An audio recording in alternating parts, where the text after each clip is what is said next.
I think this family, these people really are sick puppies, no doubt about it.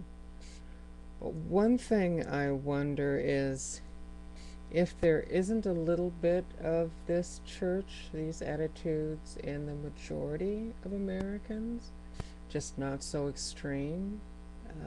And so just because the majority of Americans aren't hateful to all of the same groups as these people are and aren't as vocal about it or underground about it, um, does that make them any better than this family?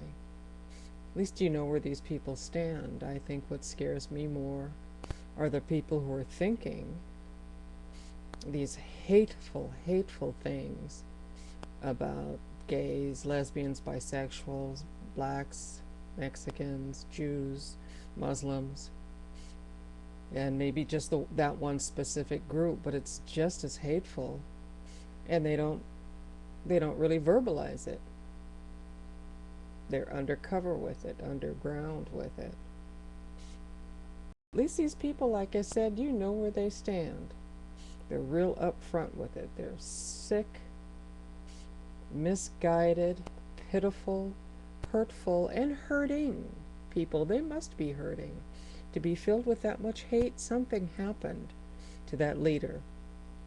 Something, some kind of experience, some kind of indoctrination. I've always believed that the more violently racist a person is equal to the amount of violence that was used to teach them to be that racist or sexist or homophobic. So I don't know if a lot of us are that much better than these people. I think they only exist because we have allowed them to.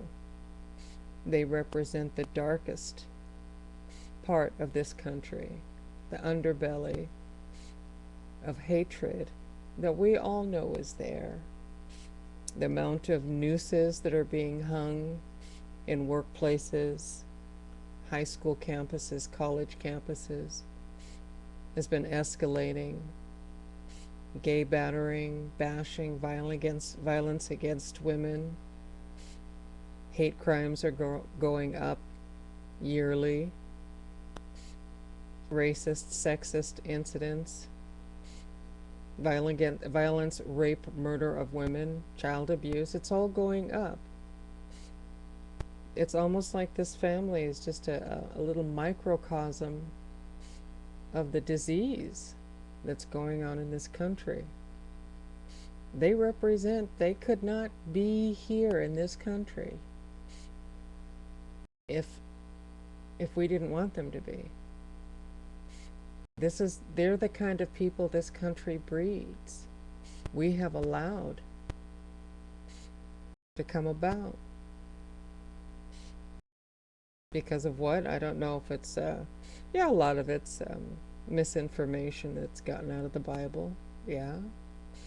But the Bible, it all depends on what you want to do with that information. You can use it to hate or choose not to. Not everybody, it's always interesting, not everybody believes that it's okay to sell their daughter into prostitution like the Bible says, or keep slaves like the Bible says, or even dance or pierce their ears, wear jewelry. People pick and choose all the time.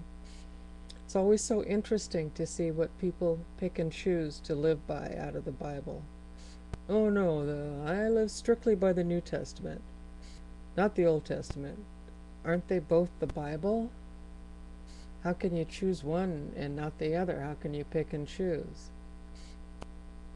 This family is the product of this country, epitomizes the dark underbelly, the painful, seething hatred and confusion in this country. If it didn't exist, if it wasn't what was going on here and wasn't what people thought here, they would never exist at all. At least I think. in my humble opinion.